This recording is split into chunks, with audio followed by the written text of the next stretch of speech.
अस्सलाम वालेकुम रहमतुल्लाहि वबरकातुहू। सोना और चांदी पर कब ज़कात वाजिब होगी? सोना और चांदी पर ज़कात कब वाजिब होगी? इंसान के पास कितना सोना या चांदी हो तो इस पर ज़कात वाजिब होगी। इस्लाम में इस्लाम में ज़कात का निसाब मुतय्यन है। हर माल पर ज़कात वाजिब नहीं, बल्कि जब माल निसाब को पहुँचे तो ज़कात फ़र्ज़ की गई है। सोने का निसाब 85 ग्राम मुकर्रर है और चांदी का 595 ग्राम है।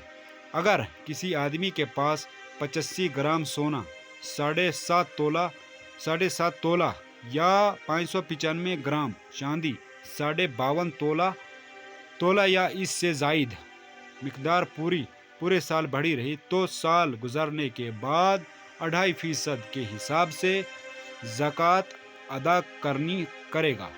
सैयदना अली रज़ी अल्लाह ताला अन्हुमा बयान करते हैं कि रसूलुल्लाह सल्लल्लाहु अलैहि वसल्लम ने फरमाया, जब तुम्हारे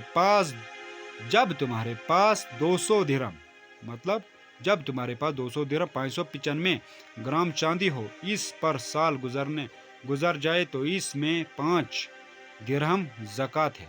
और तेरे पास जो सोना है इसमें तब ज़कात वाजिब होगी जब वो 20 दिनार यानी 20 दिनार 85 ग्राम हो जाए।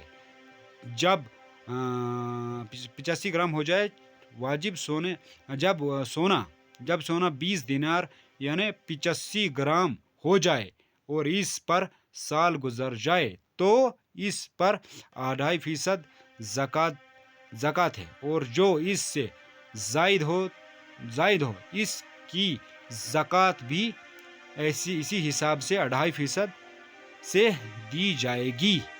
तो सामीन, ये थी हमारी वीडियो। इंशाल्लाह रहमान, अगर आपके पास अल्लाह ने माल दिया है तो 2.5% के हिसाब से उसमें ज़कात निकालें और दें। और अल्लाह के रसूल मोहम्मद सल्लल्लाहु अलैहि वसल्लम की रस्सी और दामन को मजबूती के साथ हमें तो इस्तिग़फ़ार करें, चैनल को सब्सक्राइब करें, सबके नीचे शेयर करें। अपना ख्याल रखें। अल्लाह हाफ़िज़। जज़ाकल्लाह।